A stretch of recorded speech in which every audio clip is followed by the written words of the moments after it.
Welcome back, you're watching Morning Live. Now, the Mzansi International Culinary Festival returns to Johannesburg for a third consecutive year. Chefs of the highest culinary standards will grace the event as part of the Month of Africa celebrations. Keeping to the proud heritage, the festival returns to the prestigious Tintswalo Waterfall Estate Boutique Hotel. This morning, we are joined by three chefs. Closest to me is Chef Christoph, translator Chef Rose, and we're also joined by Chef Mpumelelo. Guys, thank you very much for joining me. Good morning, thank you. I'm going to start with you, Chef Mpumelelo. Let's talk about this Mzansi International Culinary Festival. It really has become maybe one of the preeminent events to really show the quality of food that chefs, and maybe in many ways showing that we're not too different from the rest of our international counterparts. Yes. Well, it's obviously part of the Africa Month celebration, and we are glad to have chefs of Chef Christoph and Chef Rose caliber join us in celebrating that. It's to discuss food, it's to discuss social cohesion through food, and also to take food to another level. We share skills, we share knowledge, and by the time we're done, we've learned so much from each other, and we've shared. And that's what Mzansi International Culinary Festival aims to do. Chef Christoph, you know, there's something that Chef Mpumelelo mentioned when she talks about social cohesion. Most of us really just think of food on a plate prepared by somebody who is in many ways a mad scientist. But there's so much more to presenting what you're presenting this morning, isn't it? Il dit que normalement pour eux, ils pensent toujours qu'une assiette que présenter, c'est juste un fou qui est derrière une assiette comme ça. Mais il y a quelque chose de plus derrière quelque chose comme ça. Qu'est-ce que vous parlez de dressage d'assiette, des plats? Alors moi, mon challenge aujourd'hui, pour venir, c'était de faire un plat à base de produits locaux, donc le taro. Donc là, j'ai voulu faire une recette à base de taro, une recette française gastronomique.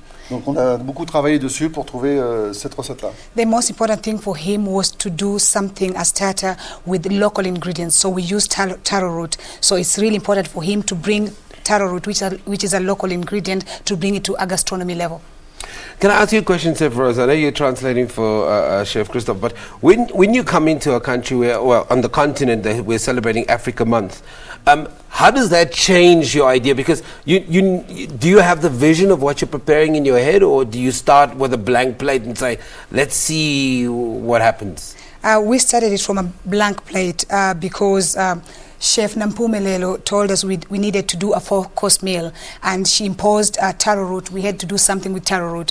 So I told the chef about taro root, which was very exciting to him. I didn't know how he's going to take it. And I brought the vegetables, and we keep on trying it in the kitchen to come up with something, and I was really surprised what he managed to come up with.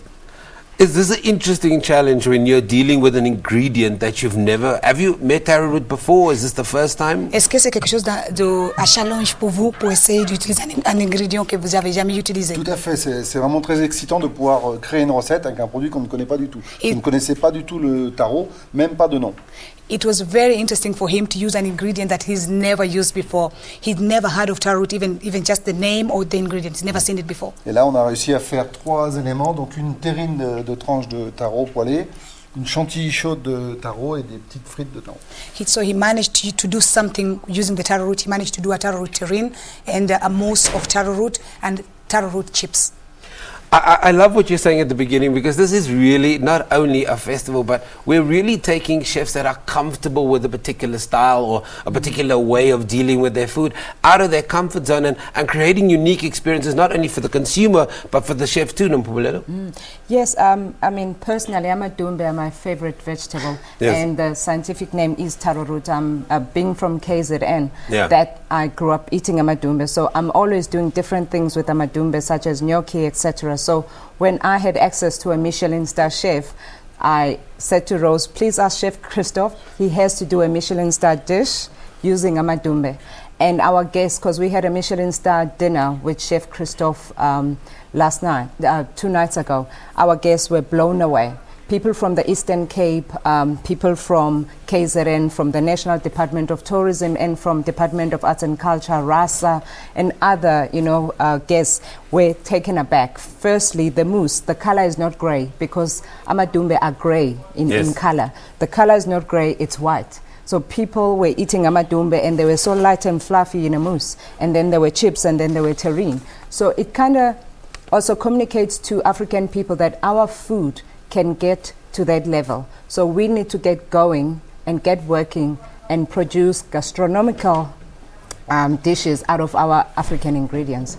I'll never get to that level. I think you mentioned the word Michelin, so that's on another level. Okay, just to put you in the picture very, very quickly, it's Chef Christoph, we're with Chef Rose and Chef Npumelelo, and they're forming part of the Mzansi International Culinary Festival, and of course it is happening for its third consecutive year. Get those details. Take your family, take your friends, take your enemies. Go and check this out. It's going to be absolutely fantastic. And it's not often that you get your meals cooked by a Michelin star chef. So go and check it out. Let's go to the main sports area where Lebo's standing by.